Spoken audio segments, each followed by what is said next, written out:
There we go. So we learn the identities of some of these, right? The baby is Pearl, the old scholarly man. Yeah. Well, this is what he calls himself. Is this his real name?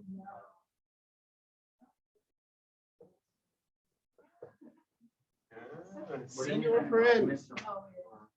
Yeah, Chillingworth, and it's Chillingworth. I always say Chillingsworth because it just seems to be the way it should be said, but it's Chillingworth. You will also say Chillingsworth probably. Is Hester's husband, we find out, right? Hester Prynne. This is Mr. Prynne. So, what has happened to Hester? Or what's happening to Hester in this first read? Jonah? He's getting punished Why? because she didn't stay faithful to the old scholarly man. Right, well, we don't know who he is at that point early on. Yeah, but her husband, right? She committed adultery.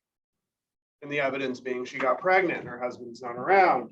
And she was pregnant with the baby, who we come to find out is Pearl. And what is her punishment? Ethan? Right, so she stands on the scaffold for 3 hours, public shaming. She wears the scarlet letter. And what letter is it? It's an A, right, for adultery. She has, how long does she have to wear that? The rest of her life. And what is the third? Yeah, she's in prison for an amount of time. And we're not really given a length of time that she's imprisoned. It seems a year or something. I don't know. It's hard to, we're not given a total amount of time. And just so happens that she's standing on the scaffolding, this old guy who is stooped, right? One shoulder is higher than the other shows up. So in these chapters, well, let's look at the recalling the facts section here. So at the start of chapter 4, this is right after Hester is let down from the scaffolding and is going back to the jail. And why does the jailer send for a physician? Why does he want a doctor? Was that?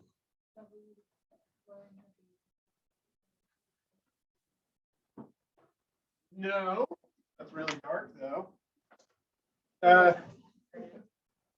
Kylie? I thought it was because Hester was just going crazy.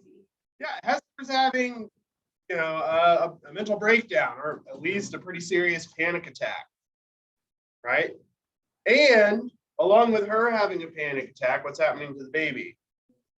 The baby's freaking out, right? Inconsolable, screaming and crying. Hester's not in any shape to calm the baby, right? And so the jailer's standing there. He's got a young woman and an infant losing their minds. And he's like, okay, this is not what I do. This is not my job. I'm not a counselor. So he calls for a physician. And lo and behold, luckily, there is a physician staying in the jail. And who is this physician? Yeah, Chillingworth. He's a doctor. Why is he staying in the jail?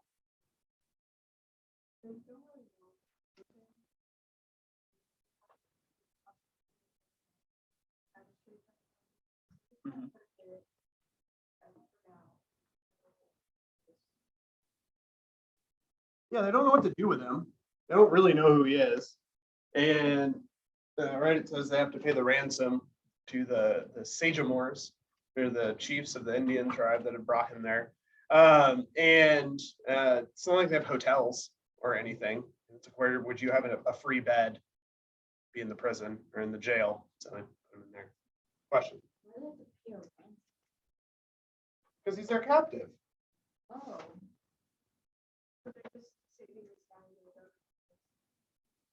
Well, but he's an Englishman and a Christian, right? So they think. Yeah, so far as they know, but that's what counts, right? It's what they know. But they're just not going to consign one of their fellows to the privations of living out there.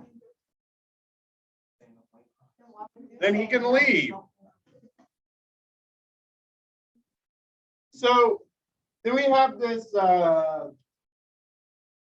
conversation, right? And so Chillingworth, he makes up a medicine, gives it to Pearl, makes up medicine, gives it to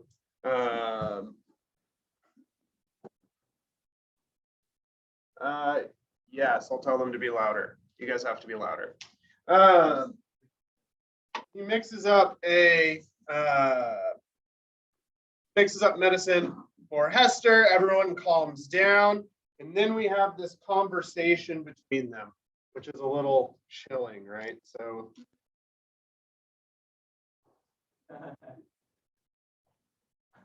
definitely on purpose.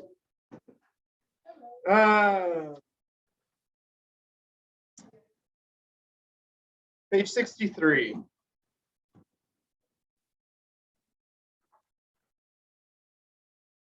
So starting at the top.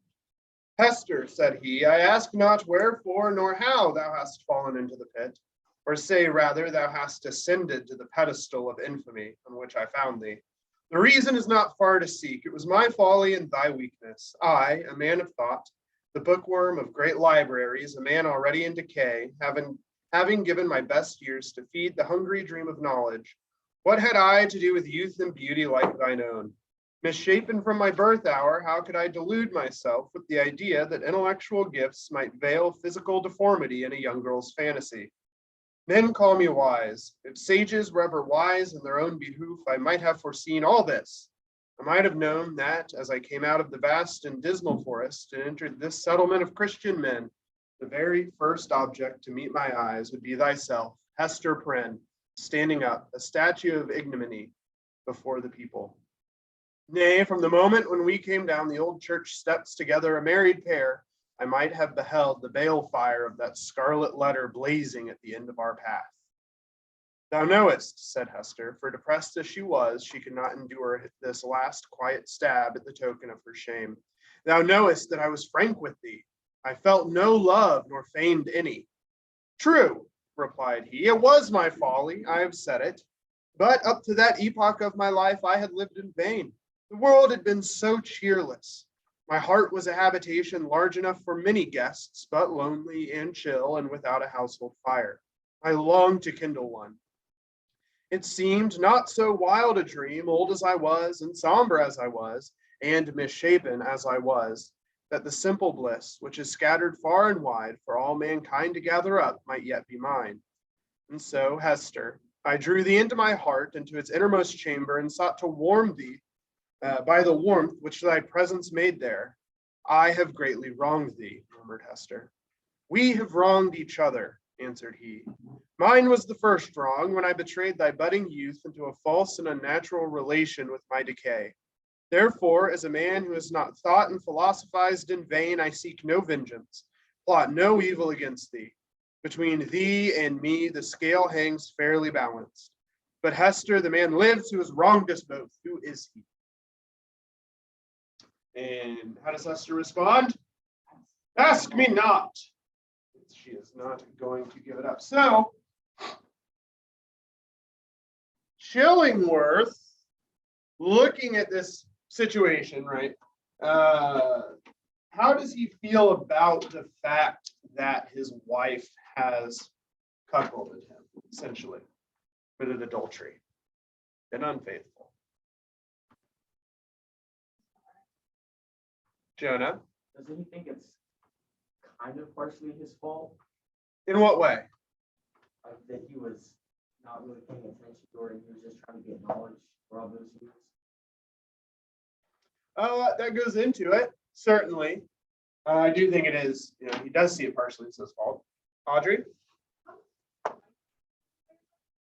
Because it makes it seem like saying, well, it's my fault because I'm older and I believe in shape and I got.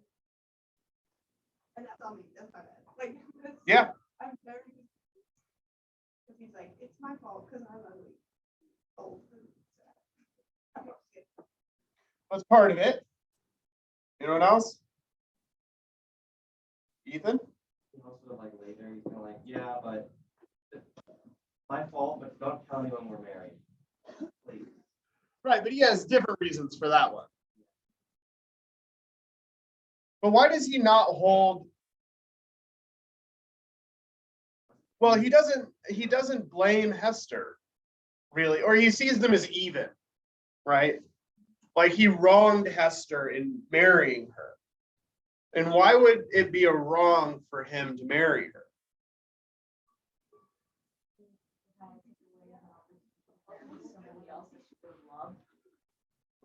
Okay.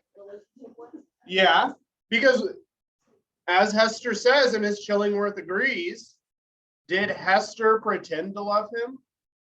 Right? I never had love for thee, nor feigned any.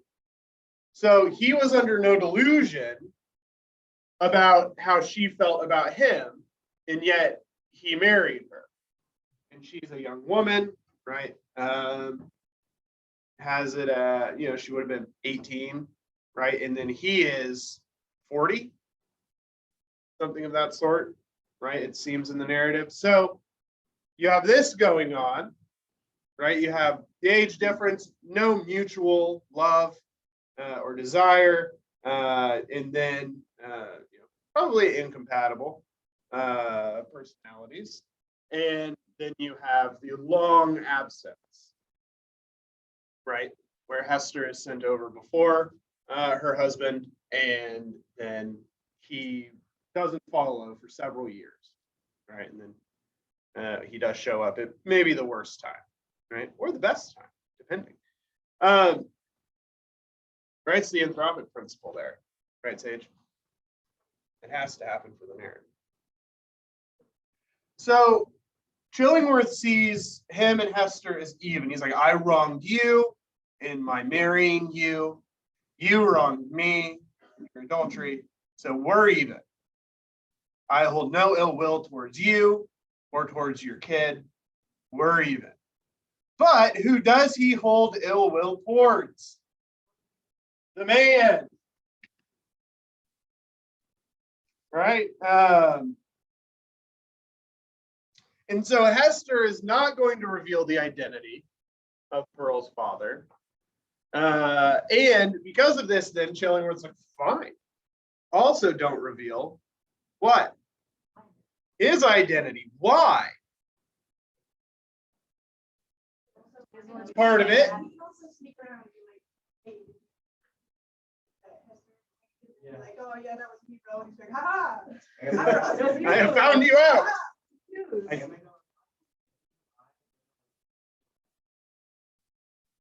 No, probably not. Not at this point. Well, he would be ashamed because of his wife's actions. I mean, he wouldn't be punished, right? Because he wasn't even there. But they would laugh at him. They would all know that he is the guy whose wife was unfaithful. But also so that he can more easily discover the identity of the man.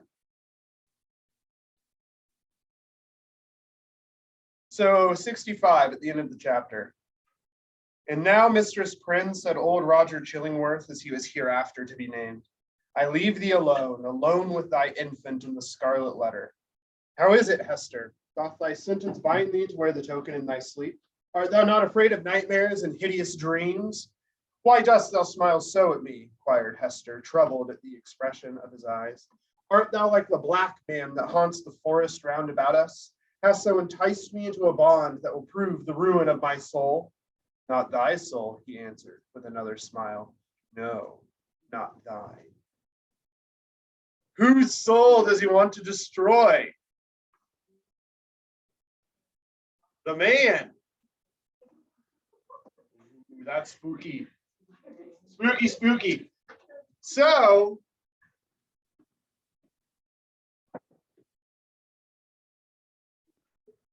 Chillingworth wants to destroy the soul of the man. What does soul typically mean? Not kill him, destroy his soul. Can you destroy someone's soul without killing them? That's kind of how you do it. It's on its way, I'm sure. Because of his unconfessed sin, yeah. Now, who or how does Hester refer to Chillingworth? Or she asks him a question about his identity there at the very end. What does she say? Art thou like the black man in the forest? So, who is this referring to? All of those things, really. So if you consider, where are they? What city? They're in Boston, right? So then if this is Boston, what do you have, Boston? What do you have around? What's another way of calling? What's another way? That's too big. I have to draw another circle. I mean, you would call this the forest, right? But then around that, what do you have?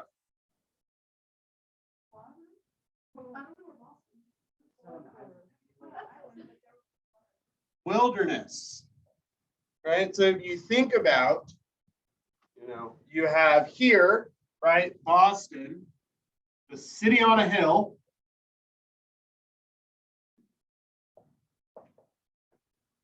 Right, it's light.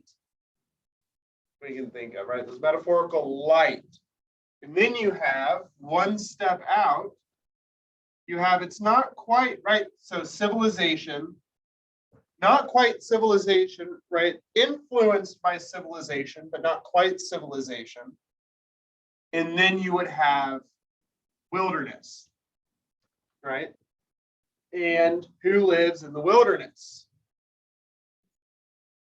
Monsters, the savages, as they would be seen, right? So you have, right, this is the unknown out here. And who likes to go and live in the unknown? Think about Macbeth.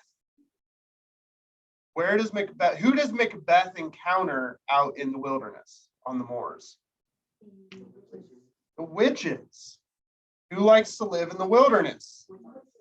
The witches, right? Think of all the Grimm's fairy tales that you know. Where do the little children always encounter the witch that eats them?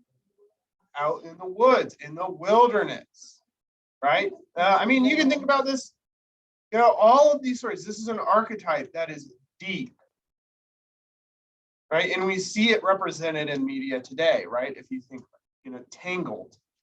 Where's the tower? Yeah, it's out in the middle of nowhere in the wilderness. So still kill you.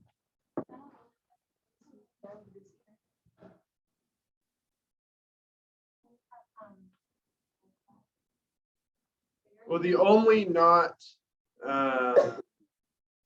Zoom child is Hallie. That's not here is Hallie. What about lunch? I put him in. I don't have lunches for Tanner.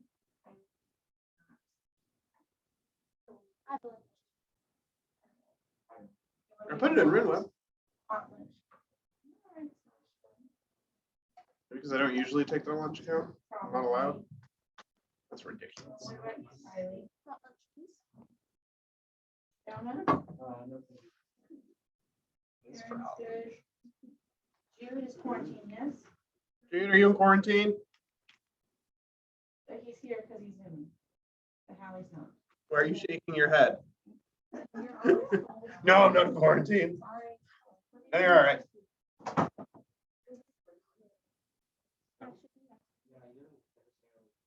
No, it's not our responsibility. Okay, so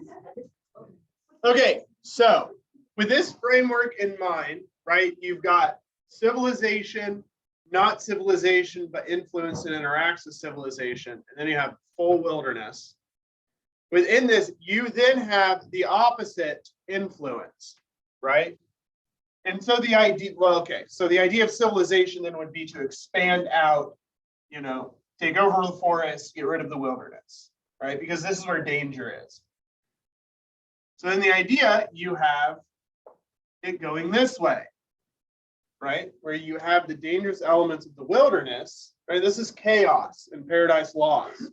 That's grumpy that God took away part of his realm and wants it back, right? He wants to expand his influence, right? So you have this kind of conceptually, especially in terms of literature, you have this constant battle between civilization or order and wilderness or chaos. Okay, does this make sense? It's kind of conceptual. So this is an archetypal, right? You guys know the word archetype.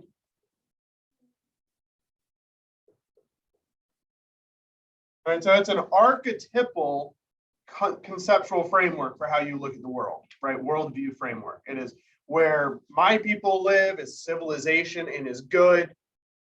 Everything else out there is bad. Right? And so then it's just how do you define what's civilization, what's wilderness, etc. Okay. So if witches and monsters live in the wilderness, if you are a devout Puritan, where would Satan reside? The wilderness. So this is where Satan would be. Or, as he's called, the black man. Right? Because he would be dressed in black. He would be, as it says, haunts the forest round about us. So he would be the personification of that chaos, right? That's trying to invade civilization. Now, if you're European in the 1600s, who do you believe in the existence of, in the need to burn? Witches, right? A lot of times people talk, right? You have the Salem witch trials, horrible thing, very obviously social contagion, very obviously. Well, there's a lot going on with the Salem witch trials. Probably not a lot of witches were actually burnt in the Salem witch trials.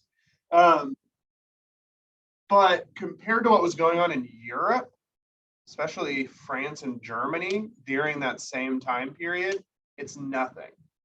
There would be witch hunts in Europe where thousands of people would be burned at the stake as witches.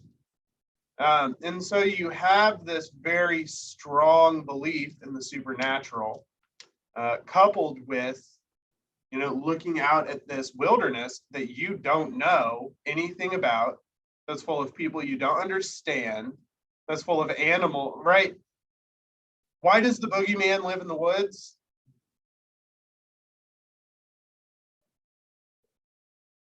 Because children would wander into the woods and disappear and never be seen again.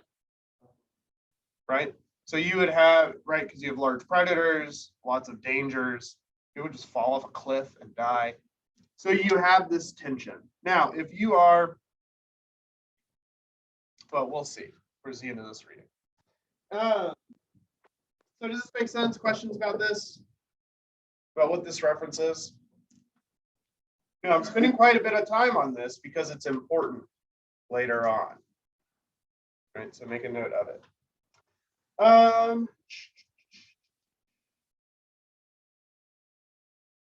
How does Hester support herself?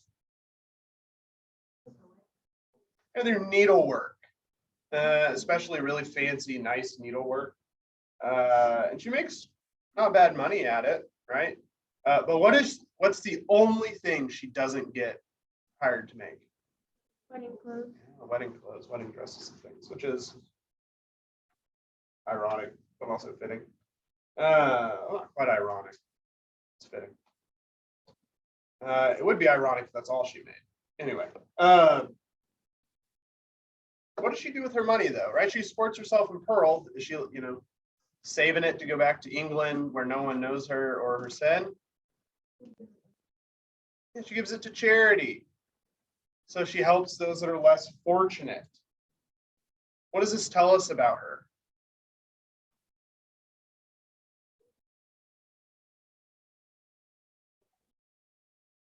Has she repented?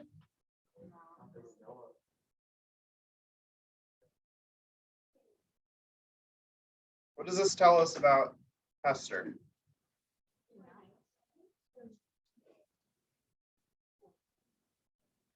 That's a good question.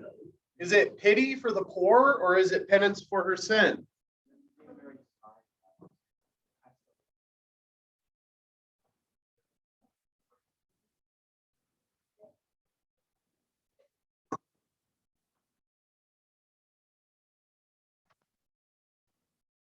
Is she just a good person and just committed one sin? Good in the conventional sense of the word? And she's charitable? Maybe. I don't know. Describe Pearl. Beautiful, but has Demon like, a chick. temper. She's beautiful.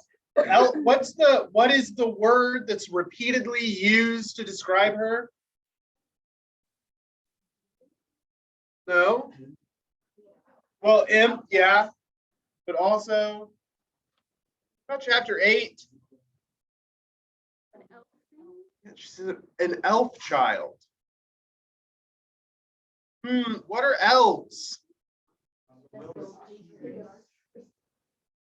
They're supernatural creatures. They're fairies, right?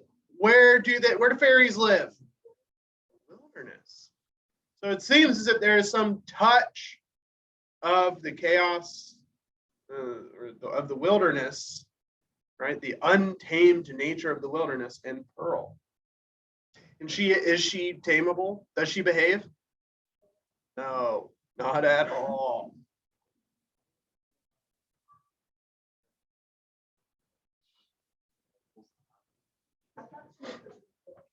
Yeah.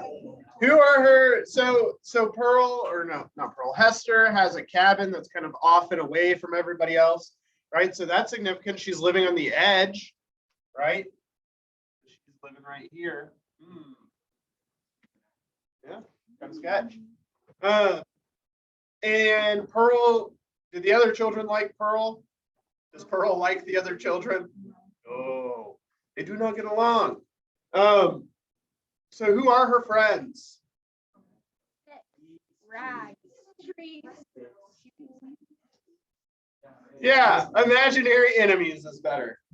Yeah, I do like where it's, these tall trees are the village elders and the grass underneath it's all the villagers that you just tears them up. This is what you get. So she does not get along with others, does not play well. Now, why does Hester go to Governor Bellingham's house? What's one reason? Yeah, she's finished some gloves. What's the other reason? He wants to know if the rumors are true about whether Pearl needs to be taken from her. Yeah, so it's been going around that, well, Pearl should probably be raised not by Hester. So we should take her away, give her to someone else, right?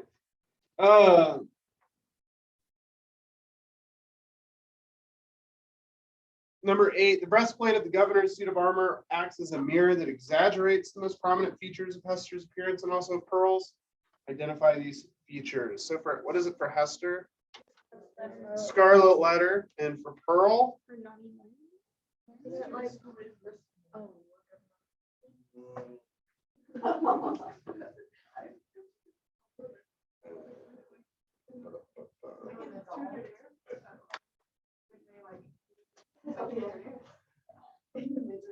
think those like her forehead is like Yeah, so on page 88, in Pearl pointed upward also at a similar picture in the headpiece, smiling at her mother with the elfish intelligence that was so familiar in expression on her small physiognomy. That look of naughty merriment was likewise reflected in the mirror, with so much breadth and intensity of effect that it made Hester Prynne feel as if it could not be the image of her own child, but of an imp who was seeking to mold itself into Pearl's shape.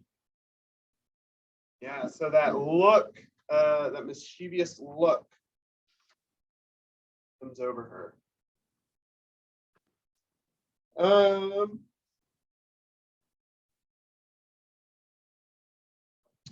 When Governor Bellingham asks Hester what she can offer her child, what does Hester reply?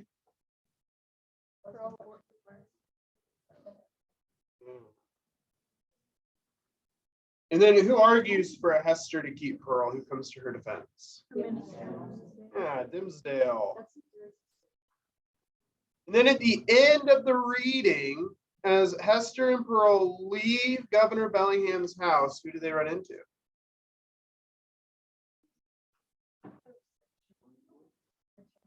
So page 96 at the bottom. The affair being so satisfactorily concluded, Hester Prynne with Pearl departed from the house. As they descended the steps, it is averred that the lattice of a chamber window was thrown open, and forth into the sunny day was thrust the face of Mistress Hibbins. So this is being told as, not as this is what's happening, but I heard that this happened, right, from the author. Mistress Hibbins, Governor Bellingham's bitter-tempered sister, and the same who, a few years later, was executed as a witch. Hist, hist, said she, while her ill-omened physiognomy seemed to cast a shadow over the cheerful newness of the house. Wilt thou go with us tonight? There will be a merry company in the forest, and I well nigh promised the black man that comely Hester Prynne should make one. Make my excuse to him, so please you, answered Hester with a triumphant smile. I must tarry at home and keep watch over my little Pearl. Had they taken her from me, I would willingly have gone with thee into the forest, and signed my name into the black man's book too, and that with mine own blood. We shall have thee there anon, said the witch lady, frowning as she drew back her head. But here, if we suppose this interview betwixt Mistress Hibbins and Hester Prynne to be authentic and not a parable, was already an illustration of the young minister's argument against sundering the relation of a fallen mother to the offspring of her frailty. Even thus early had the child saved her from Satan's snare. And it is true, Governor Bellingham is an historical figure, and his sister was executed for witchcraft. He had a rough go of it. Because the timeline that Hawthorne is using is a little different from the historical timeline, because Bellingham was disgraced and lost his governorship because of scandal. The scandal was he married he married a lady that was betrothed to his friend, which is awkward. And so he got ran out of the governorship. And then 10-ish years later, his sister was executed for witchcraft. But here we see again this influence or this undercurrent of the witchcraft or the chaos inherent in the wilderness, right? Because where do they go for their doing their witch stuff out in the woods, etc. So, questions, comments, concerns up to this point? All right, let's take a break. Be back in 5 minutes. Loading. All right, what were some of the discussion questions that you came up with? I got it written down. Aaron? Okay, so they said that Hester could go anywhere outside of Boston, Yep. right? So why did she choose to stay in Boston where everyone knew? That's a great question. Why do you think? I really don't know, because I would leave. Yeah, It's me. most people would, I think. Is it because she knows that her lover is there? What do you think? What do you all think? Possibly. Why does Hester not leave? Because she can, right? she's not being forced to stay there.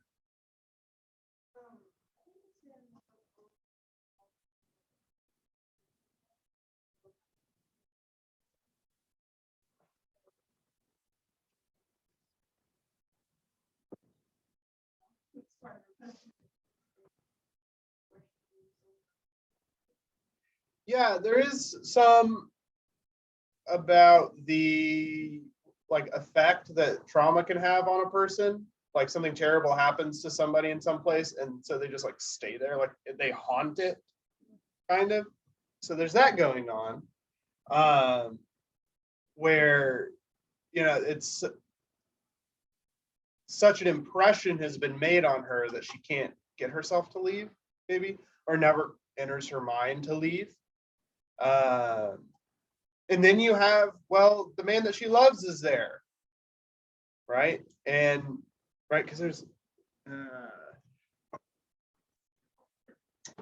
no. Let's see. There is on page 72. So it's talking, right? So Hester at her needle, it's talking about kind of the struggle that Hester is having. She's outcast from society. She is, having to support herself and all this stuff. But then on page 72, but sometimes, once in many days, or perchance in many months, she felt an eye, a human eye, upon the ignominious brand that seemed to give a momentary relief, as if half of her agony were shared. The next instant back it all rushed again with still a deeper throb of pain, for in that brief interval she had sinned anew. Had Hester sinned alone? What is going on in that paragraph?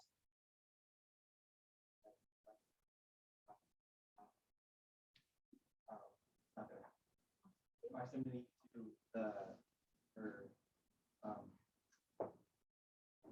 the father, the apartment crime. He feels that shares the shame. No, that's not. Well, it's a relief at times, right? Because whose eye is looking at her when this occurs? Yeah, the Pearl's father, right? The other half. So you have, right, in these moments, it seems as if she is no longer suffering alone. There is another suffering along with her, right? Lifted out of this suffering. But then it all rushes back. And I think it's interesting, that last sentence of that paragraph, right? Had Hester sinned alone? Because who's the only person being punished for this? Hester. But there are these moments of relief, right? She is around the person that she loves. And so there is this component to it, right?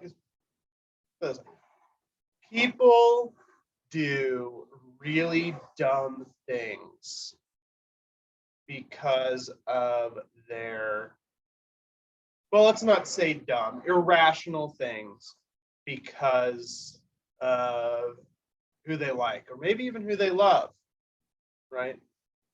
I don't need to really talk about the nature of love at this juncture, but people do things that don't make any sense, right? Especially if it is how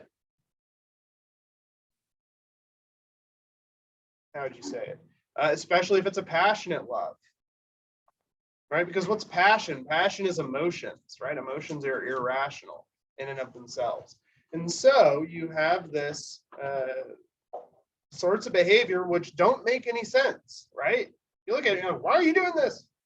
Go elsewhere. You do have other options out there, limited as they may be. You don't have to stay here. And yet she does. And so we see the way that the decisions people make don't always make sense when it comes to this sort of stuff, or at least they don't make logical sense, right? And if other people act irrationally when it comes to these sorts of things, are any of us immune right? Because we want to sit in judgment and be like, oh, I would never do that. Right? You ever see somebody, right? You're teenagers, you're full of the passions, emotions, and whatnot. You ever look at other your contemporaries and go, ah, they're being so dumb. I would never act that way.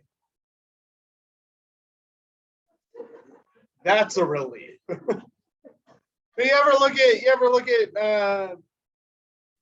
yeah, your contemporaries, why are they acting that way? That's so dumb. How can they not see that this is really hurtful to them and others and yada yada yada? Have you had that experience?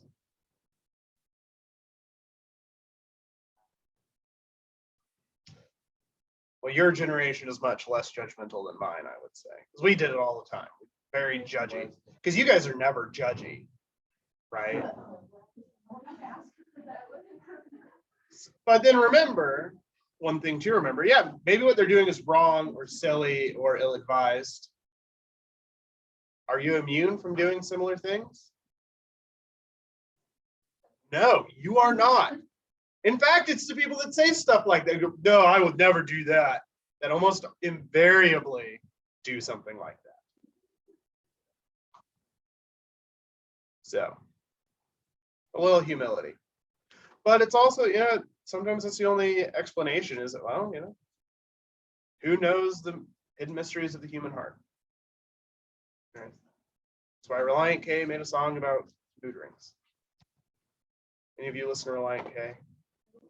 Uncultured. I've a song called Mood Ring about how to understand girls, as you make all girls wear mood rings.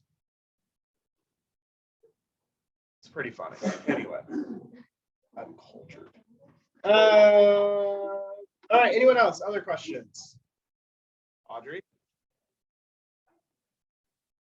Good, you're supposed to write 2 questions.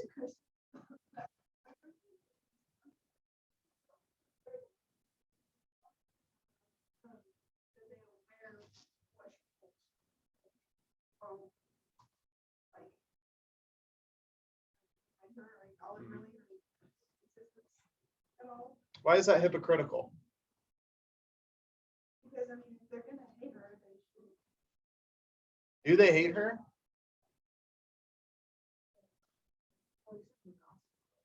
They're gonna shun her, treat her badly. Shouldn't also- They're like- Why? Because that seems-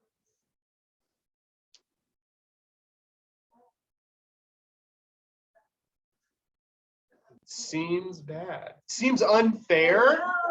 What do you mean by fair? Well, okay, why does it feel bad? Is she being paid for her work? Yeah. She's being paid for her work. So she's being compensated fairly, right? Oh, but I mean, I'm sure she sets her rates. So why does it obviously is, whether or not it's hypocritical or mean, it certainly feels like it is. So what's going on there?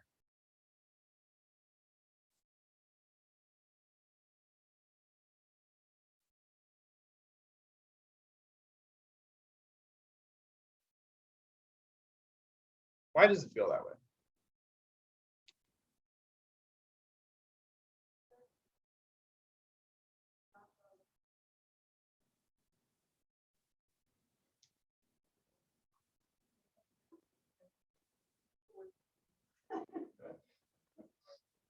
So you have to like everybody that makes something that you consume, essentially.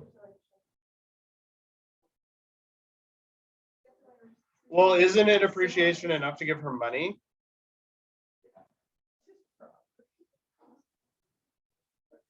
They could. Who would stand up for her? Or go hunt them.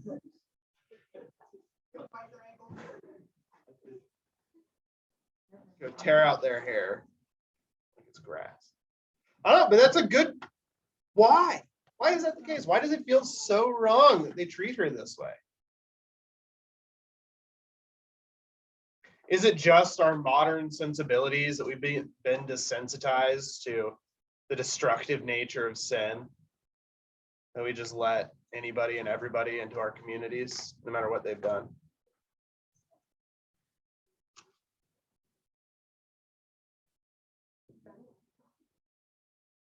Sometimes people need to be shunned.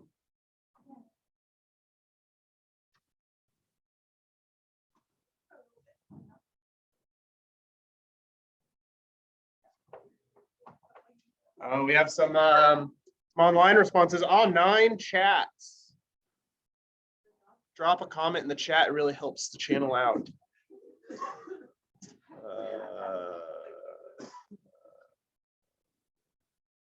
Oh. Oh, they're having their own side conversation. That's fun. Didn't want her to grow up. Oh, yeah.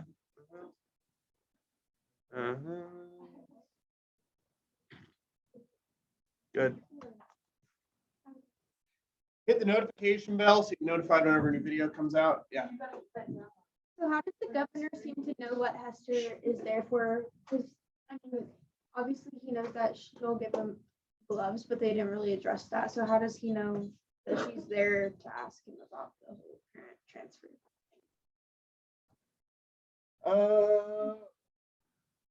Well, let's say that you start talking to everybody like, hey, maybe we should like take Terrence far away. She doesn't deserve it. Maybe she's not that good of a driver. Let's just take Terrence's car away. Right? And you talk to everybody about it, but Taryn. And then Taryn walks up to you looking pretty mad. What do you suspect the conversation is going to be about? Her gloves. The car. Yeah.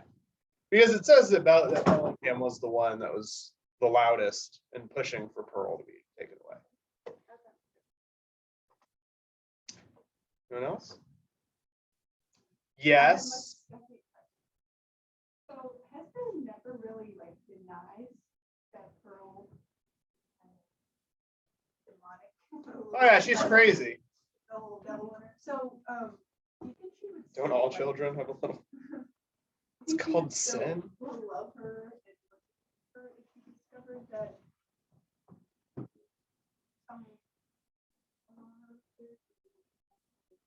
and more than normal children.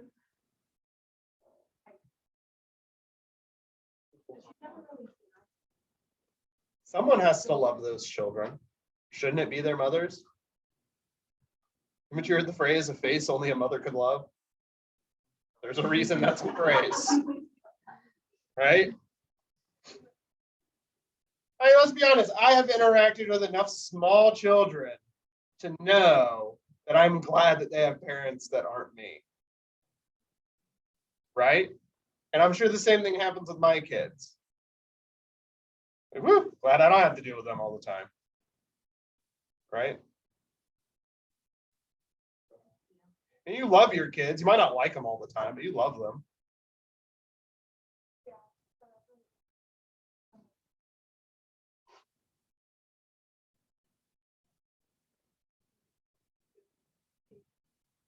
Maybe. Yeah.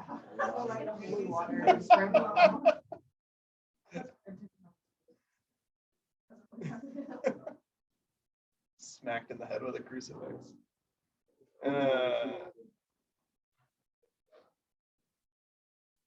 Yeah, and you know what is Pearl? Her daughter, a tangible connection to her beloved. Right? Pearl is a lot, right? Well, why is Pearl named Pearl? Is it her gift? I thought Chili North gave her like a pearl picture or something. Page 74. A chapter helpfully titled Pearl.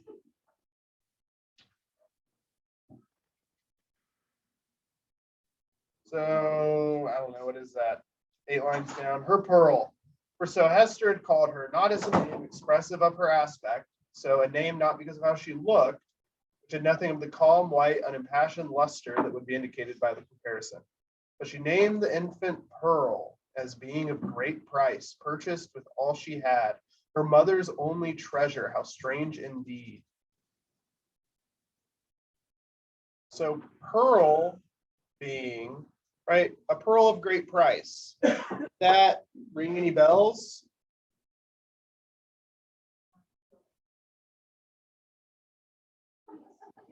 One of the parables from the Gospels. The kingdom of heaven is like a pearl of great price, which when being, the story is a pearl merchant goes out, he discovers it. He doesn't say anything. He leaves, he goes and sells all he has, and he goes and he buys the pearl because it is something worth all that he has. So, and in that parable, that is a description of heaven by Jesus. Kingdom of heaven is like. So, by saying pearl has been as being of great price, Hawthorne is drawing this comparison that in Hester's mind, pearl is of equal worth to heaven, which in a certain point of view, Hester has traded, unless she confesses, Hester has traded heaven for pearl through her sin. So you have that going on, right? Pearl has been purchased with all Hester has. She's lost her reputation. She has lost her husband. She has lost all of this. But she has pearl because of it. Then, how are pearls made? Right. And what starts it out? Yeah, a little bit of sand, a little bit of grit gets in there. And what happens? Well, it starts layering calcium and other things over it because it's an irritant.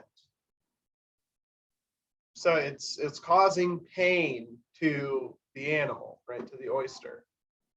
So pearls, being beautiful, coveted, all this stuff, are born out of pain.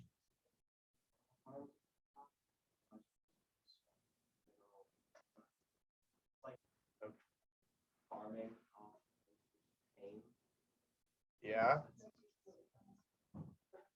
Yeah, but like I feel like it's just torture. It's going back. And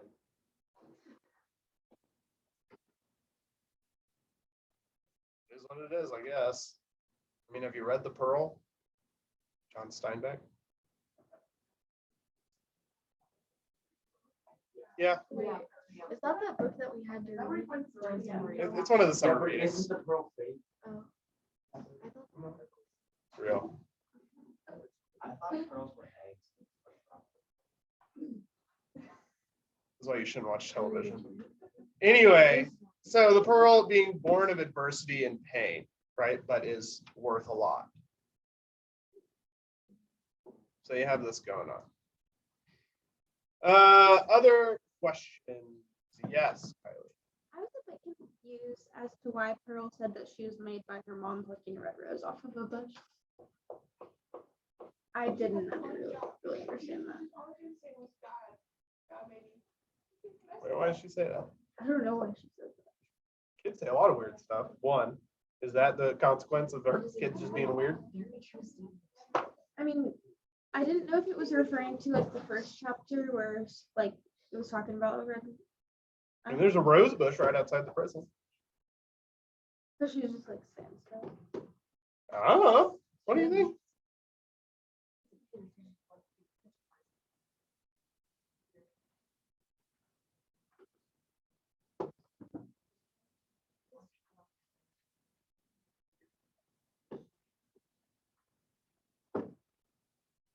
Why does Pearl say what she says? Maybe she's just yeah, 3 or 4. Any other questions? Discussion questions. One last thing. Who's been hanging around Tinsdale?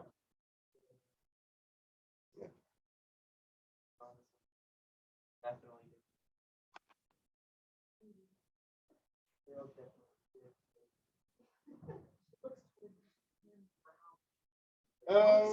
Let's see.